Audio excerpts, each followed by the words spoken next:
안녕하세요. 여러분의 행복한 노후를 위해 노력하는 오케어 TV입니다.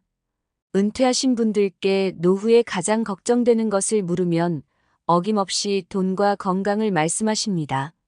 무엇보다 은퇴 후 일정한 현금 흐름은 노년의 삶에 무엇보다 소중합니다. 이 때문에 어르신들이 기초연금 수급에 관심이 많을 수밖에 없습니다. 오늘은 앞으로 기초연금이 어르신 전체에 지급할 수밖에 없는 이유를 정리하였습니다. 영상 시작 전 구독 및 좋아요 부탁드립니다. 여러분들의 성원은 영상 제작에 큰 힘이 됩니다.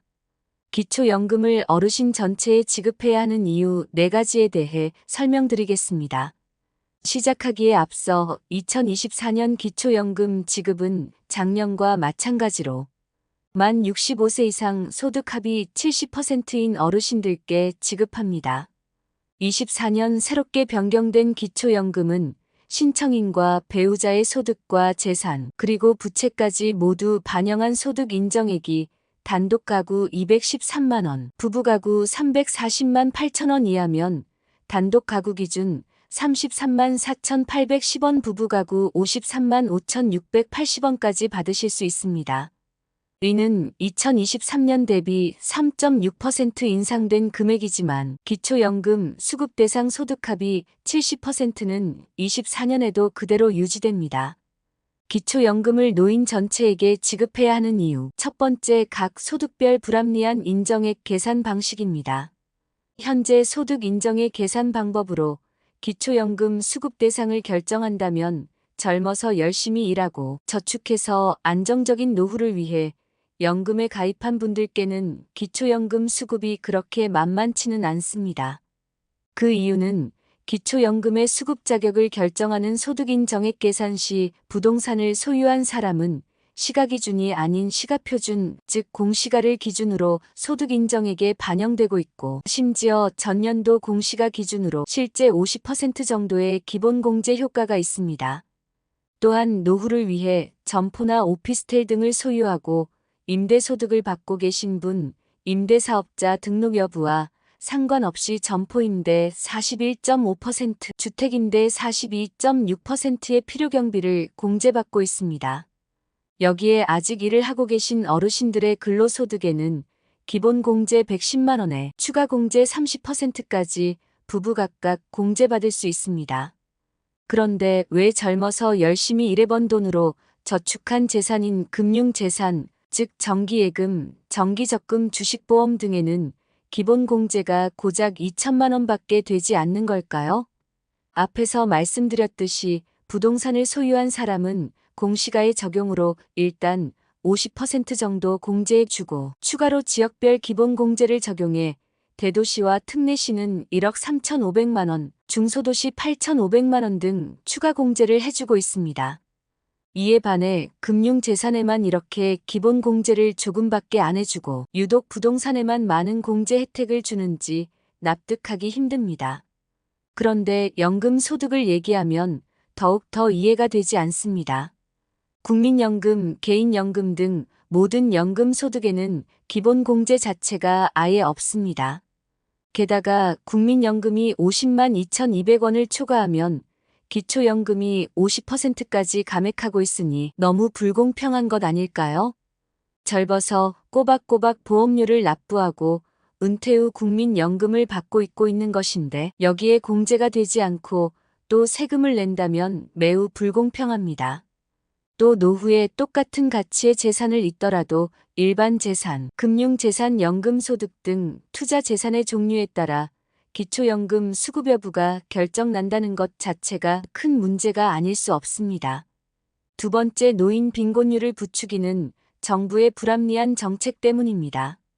작년 보건복지부에서는 기초연금 무인 전체 지급에 대해 연금 재정의 악화와 예산 부족의 이유로 현재 소득값이 70%에게 지급하고 있는 기초연금을 40에서 50%까지 축소하자고 제안했는데요. 하지만 선진국에 진입했다고 평가받는 대한민국의 연금 지출은 국민 총생산 GDP 대비 3.5% 정도에 그치고 있고 이는 OECD 평균 9.2%의 절반에도 미치지 못하는 수준입니다.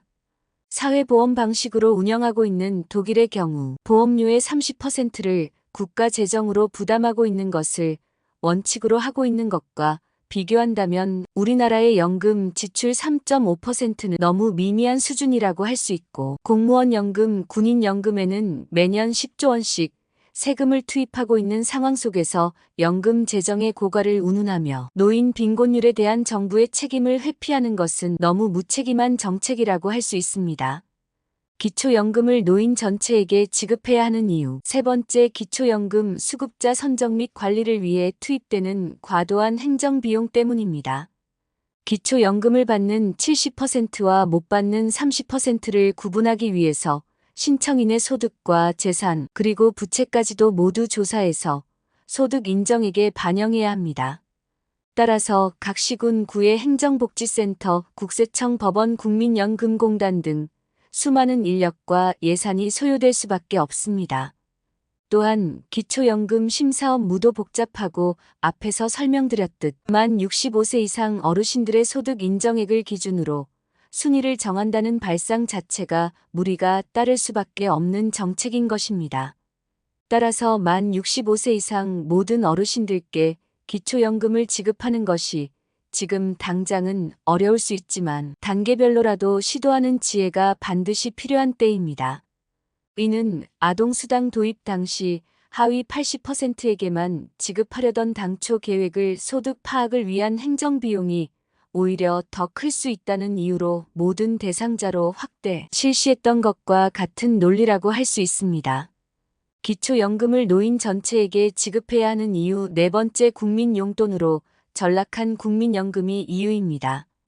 유럽의 복지 선진국에서 노인 빈곤 문제가 생각하지 않은 이유는 공적연금 제도가 이미 100년 전부터 도입되어 대부분의 노인들이 혜택을 보고 있기 때문인데요.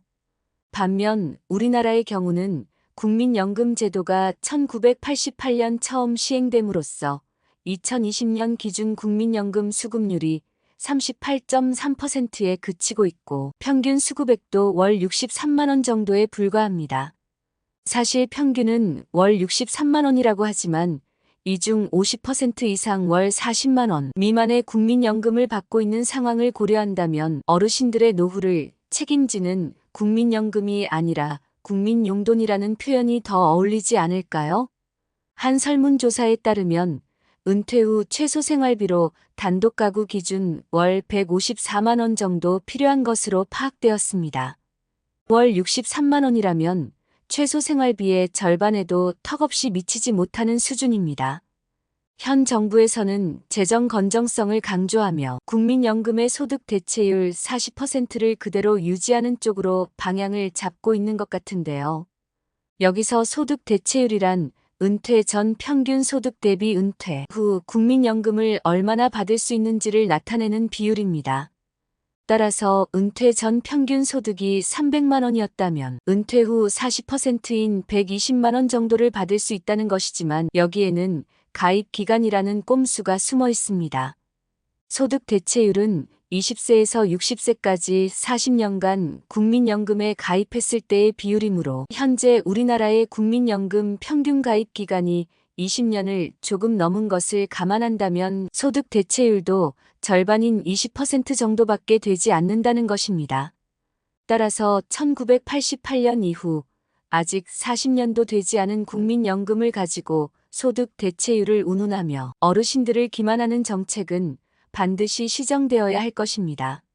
오늘 말씀드린 것처럼 기초연금은 노후 생활 안정을 위한 필수 노인 수당이자 복지제도의 일환입니다.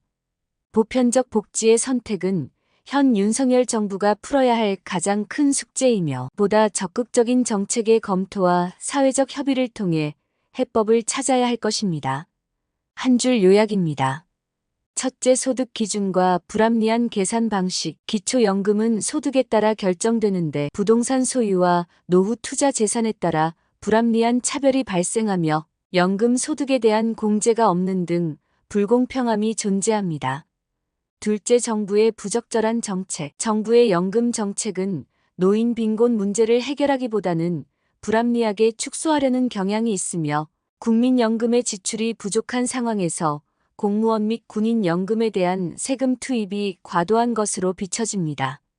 셋째, 행정 비용과 복잡성. 기초연금 수급자 선정과 관리를 위한 행정 비용이 많이 들며 현재의 복잡한 심사 절차는 노인들에게 부담이 될 뿐입니다. 넷째, 국민연금의 한계. 현재의 국민연금은 노후 생활을 보장해주기보다는 국민 용돈에 그치는 수준이며 이는 노인들의 빈곤 문제를 야기합니다. 따라서 보다 적극적인 복지 정책과 사회적 협의가 필요합니다. 연금 관련 여러분의 의견을 댓글로 남겨주시면 영상 제작에 반영하겠습니다. 영상을 보신 여러분이 항상 건강하고 행복하셨으면 좋겠습니다. 도움이 되셨다면 구독 및 좋아요 부탁드립니다. 감사합니다.